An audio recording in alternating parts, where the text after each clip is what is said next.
मैं doctor Piyush Kant Sharma, consultant neuro and spinal surgeon working at Bharat Vikas Parishad hospital Kota.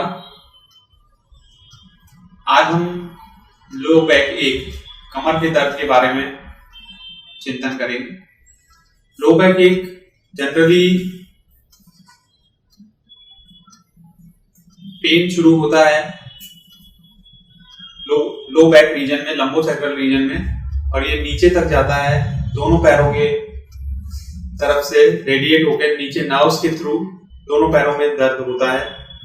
Low back एक generally 40 से 50 साल की उम्र के बीच में के पेशेंट्स में ज्यादा होता है। मिडिल एजेड पेशेंट्स इसके ज्यादा होते हैं, लेकिन कुछ पेशेंट्स ऐसे होते हैं जिनको स्ट्रेनुअस एक्सरसाइजेस और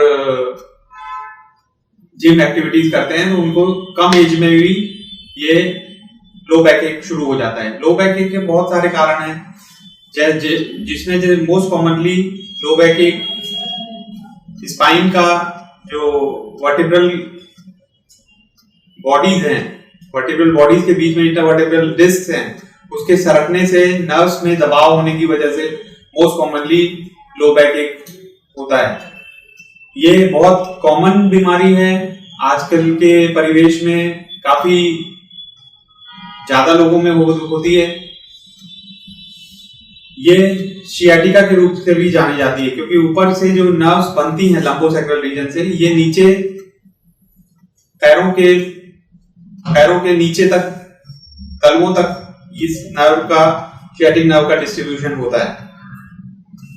पेशेंट इसमें लो बैक के पेशेंट काफी कंफ्यूजन में रहते हैं। इस कंफ्यूजन के कारण काफी लोग उनका गलत फायदा उठा लेते हैं। जो लो बैक के पेशेंट्स हैं उनको जनरली किसी लोकल में नेबर ने या किसी मिलने वाले ने बता दिया कि इस आयुर्वेदाचार्य के पास जाइए, या फिर लोकल प्रैक्टिशनर, चिरोप्रैक्टर्स और ट्रेडिशनल थेरेपीज जो थेरेपिस्ट होते हैं उनके पास जनरली ये चले जाते हैं, जो कि इलॉजिकल तरीके से जो लो बैक ठीक करने की बातें करते हैं। जैसे कि कुछ ठोका पीटी करके या फिर कुछ पोस्चर बदल के ये कहते हैं कि नर्व दब रही थी, वो ठीक हो गई है, लेकिन पेशेंट को बाद में भी ये तकलीफ होती रहती है। इसलिए ये पेशेंट अप्रोच करने में डायरेक्टली न्यूरो सर्जन या स्पाइनल सर्जन के पास जाने की बजाय ये ट्रेडिशनल झोला छाप डॉक्टरों के पास चले जाते हैं, जिनकी वजह से प्रोग्नोसिस में भी तकलीफ होती है। ये लेटर स्टेज में बाउल ब्लैडर का पैरालिसिस लेकर आते हैं, और बाउल ब्लैडर इनके इनकॉन्टिनेंस हो जाता है, दर्द काफी बढ़ चुका है, पैरालिसिस हो जाता है, पैरों में जो मांस है वो सिकुड़ जाता है, पैर पतले होने लगते हैं। इन सब प्रॉब्लम के कारण यदि डायरेक्ट अप्रोच नहीं करते ये न्यूरो सर्जन या स्पाइनल सर्जन के पास, तो इनको तकलीफ आ जाती है। आखिरी में हमारे पास सिर्फ ये बोलने का रह जाता है कि सेवा करो, और कुछ इसमें कुछ करने के लिए है नहीं। जो लो बैक एक की सर्जरी है वो काफी इकोनॉमिकल है, आजकल के जमाने में बहुत इकोनॉमिकल है। राजस्थान सरकार ने चिरंजीवी स्वास्थ्य योजना में भी इसका सम्मिलित किया है, और ये चिरंजीवी स्कीम की तहत फ्री में कुछ सेंटर्स में हो जाती है। तो इससे डरने का, या फिर पहले पुरानी समय में ये जरूर है कि इन्वेस्टिगेशन अच्छे नहीं थे, एमआरआई की सुविधा नहीं थी, तब ये बीमारी सीटी स्कैन के माध्यम से या फिर एक्सरे के माध्यम से इसको डायग्नोज करते थे। उस समय हाई डेफिनेशन इमेजेस, जो कि एमआरआई 3 टेस्ला में जो कि दिख जाता है, क्लियर कट उसका संबंध दिख जाता है, और उसको उस हिसाब से सर्जिकली क्योर करने से पेशेंट को काफी बीमारियों से बचाव होता है। इसके लिए एक अप्रोच है जो MRI लंबोसेक्रल स्पाइन कराना पड़ता है। MRI लंबोसेक्रल स्पाइन नॉर्मली यह बताता है कि नस कहां से दब रही है और जो सॉफ्ट टिश्यूज वहां रहते हैं, जो इंटरवर्टेब्रल डिस्क जो रहती है, वो कितने दबाव कर रही है और इसका ऑपरेशन से इलाज है या दवा से, कंजर्वेटिव मेथड से ठीक हो सकता है। MRI is very important for this disease, जिसमें MRI करने के बाद में अपन सर्जरी या कंजर्वेटिव ट्रीटमेंट मोडेलिटीज अपन सजेस्ट कर सकते हैं।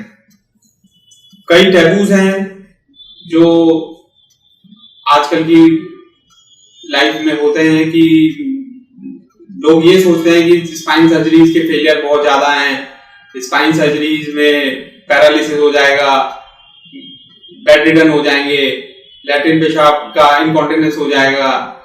तो ये सारी चीजें जो हैं ये पुराने समय की चीजें हैं। आजकल हाई डेफिनेशन युग में ऐसा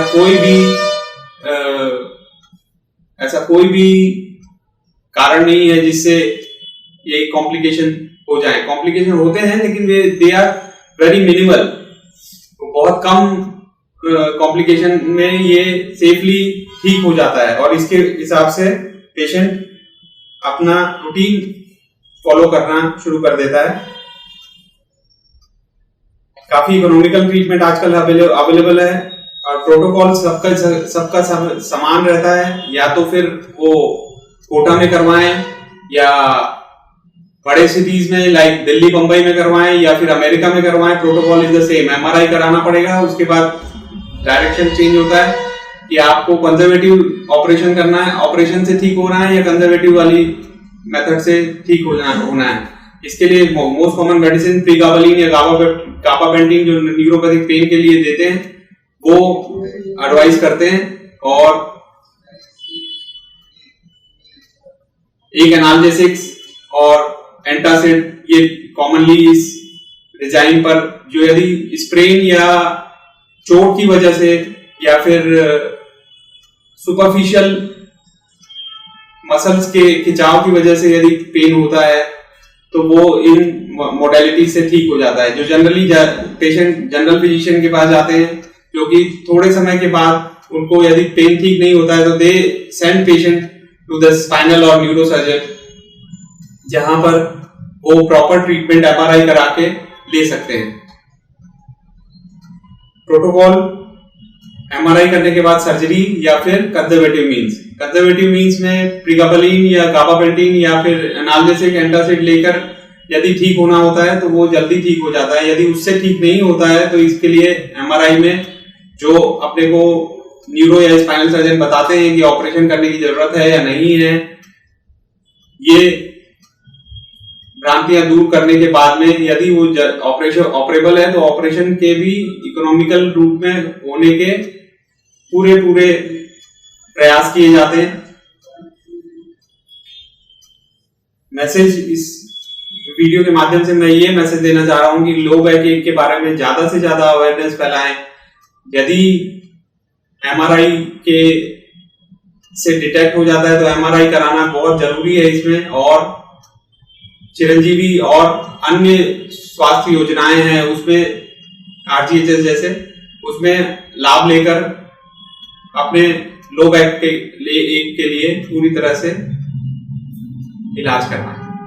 Dear professional colleagues, to create awareness among masses, please make videos of such incidences and share with us on WhatsApp or email. Thank you.